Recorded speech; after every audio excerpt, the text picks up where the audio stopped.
Greetings, Tovarishi. Been a while, hasn't it? So today, let's do Afghanistan. Yes, there have been automatic comparisons with Vietnam, and the pundits savor Joe Biden's Saigon moment. Yeah, this really has nothing to do with Sleepy Joe himself. All the U.S. presidents since El Shrubbo have had their peckers in this woodpile. What you have in Kabul is, more broadly, the collapse of yet another Western-imposed colonial regime. The implosion of the European colonial project in the 1950s and 1960s has been given a new lease on life by the USA. And despite the American belief in its exceptionalism, the US of A's own imperialism follows the same circular trajectory down the toilet bowl. Afghanistan is but another case in point, following the UK and USSR. If anything, Moscow's retreat was much more dignified than the usual U.S. grandstanding of staying the course and then pell-mell, ass over tit, last right off the sinking ship running scramble.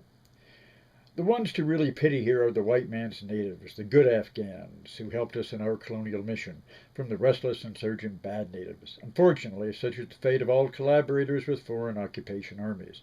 Just ask the French resistance fighters of World War II. Another parallel is the 1900 Boxer Rebellion in China.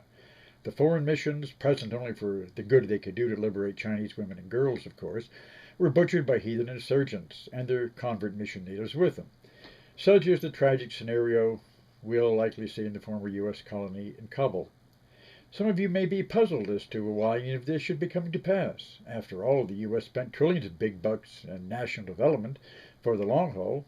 Reading the lamentations in the U.S. and U.K. media, you never know how so much of this so-called development went not to the real Afghan people, but to contractors' pockets, and creating a bloated and unsustainable infrastructure, totally dependent on foreign aid to survive, and on the bribes necessary to get the taking class to do its make-work jobs.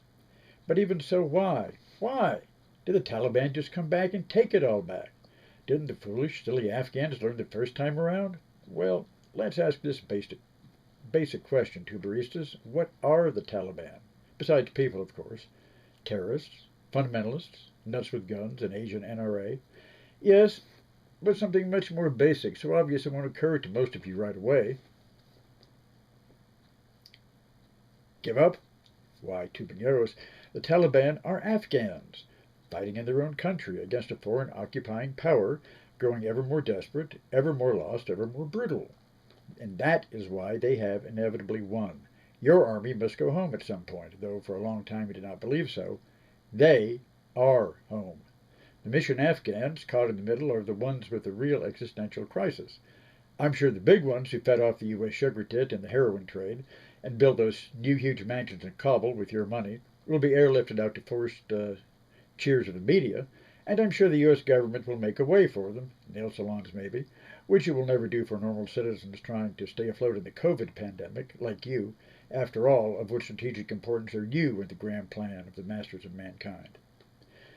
Some of you older folks may remember 20 years ago when we said this shit show was exactly how it would turn out. Of course, we have the satisfaction now of rubbing it into you rah-rah pundits, and will deservedly gloat in our righteousness over your once again chapped asses. But there is a reason you ass clowns never learn. You don't want to. It's not just that empire is in your DNA. It's because each generation derives its own profit from its own misadventures. If there are no imperial wars of conquest, there is no need of empire, and the military-industrial tech contractor complex is out of a job. World War II gave Granddad his money, Vietnam gave you Daddy's money, and now you needed your own cash cow to line your pockets. Yours being the war on terror. Yet your fool's errand was to be even grander. A Pentagon report of 2004, released by Peter Pace for the Joint Chiefs of Staff, referred to the New World War not as a war on terror, but the Long War. Pace wrote that while the Cold War dominated the world from 1946 to 1991, the Long War could determine the shape of the world for decades to come. An open-ended, unending conflict, unlimited in time and space to keep Daddy's warbucks raining while grinding the planet to dust. Of course, they have an escape plan, spaceflight. Now you know why the 1% is investing in private space technology. But what of the women and girls left behind, the biggest beneficiaries of the white man's native uplift? Yes, they will be outfitted by Hajis of Kabul for the season's new full-length burqa with matching veil accessories, but let me ask you, were the 20 years of carpet bombings and drone strikes over rural Afghanistan and its families worth all this female liberation to you? Was it a fair trade-off? Did the girls empowered by the white upper middle class missionaries justify the so-called collateral massacres of how many village weddings? And the oppression and restrictions on women in Saudi Arabia, Pakistan, India, do you have any extra fingers for hand-wringing over them? Sharia law, however much of a downturn it is an improvement over Pushtun tribal law, which is merely caveman law. And unlike democratic India, I've never heard of bride burnings in Kabul. But then the bride burners of Hyderabad don't get in the way of Western empire anymore, so no missionaries are needed to straighten them out. So the bottom line question, as Americans are fond of saying, was the Afghan mission a failure? Absolutely not!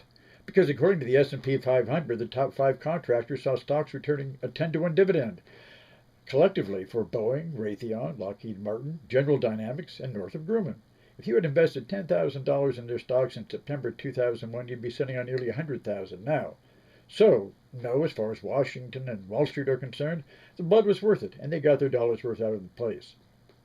I suspect the true reason for this imperialismus interruptus, that is, U.S. pullout, is that it is no longer profitably cost-effective to stay.